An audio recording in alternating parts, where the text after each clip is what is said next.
ఫిబ్రవరి 12 ప్రభువా ప్రతి పాపము నుండి విడిపించు.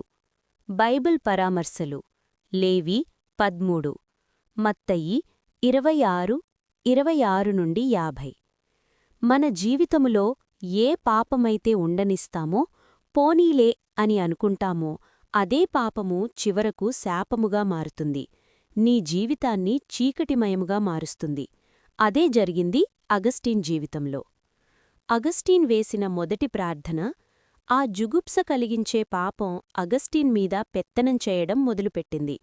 అది తట్టుకోలేక దేవుని సన్నిధికి వచ్చి, అయ్యో, జుగుప్సకు బానిసగా మారిపోయాను, ఇంత దౌర్భాగ్య జీవితం నాకు వద్దు, ఈ పాప బంధకాలు నాకు వద్దు, ఇప్పుడే ప్రతి పాపము నుండి నన్ను విడిపించి ఒక నూతన వ్యక్తిగా మార్చుమని కన్నీటితో ప్రార్థన చేశాడు. ఆ రోజు దేవుడు కనికరించి అగస్టీన్ కలిగి ఉన్న ప్రతి పాపము నుండి విడిపించి నూతన వ్యక్తిగా మార్చాడు.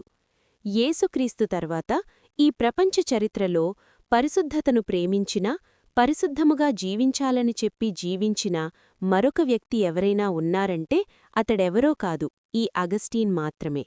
ఆ తర్వాత అతనిని సెయింట్ అగస్టీన్ అని పిలిచారు. అగస్టీన్ ఒకరోజు రోడ్డుమీద నడుచుకుంటూ వెళ్తున్నప్పుడు గతంలో ఏ స్త్రీతో అయితే వ్యభిచారం చేసేవాడో ఆ స్త్రీ అతన్ని చూసి, అగస్టీన్, నేను ఆ స్త్రీని అని గట్టిగా అరిచిందట. అగస్టీన్ వెంటనే వెనకకు తిరిగి చూసి, నువ్వు నువ్వే, కాని నేను మాత్రం ఆ అగస్టీన్ని కాదు, నేను మారిపోయాను, ప్రతి పాపము నుండి విడిపింపబడిన ఒక నూతన వ్యక్తిని అని బదిలిచ్చాడట. సహోదరుడా, సహోదరీ, అగస్టీన్ని విడిపించి పరిశుద్ధపరిచిన అదే దేవుడు ఈరోజు నీవు కలిగియున్న ప్రతి పాపము నుండి విడిపించాలని ఆశిస్తున్నాడు.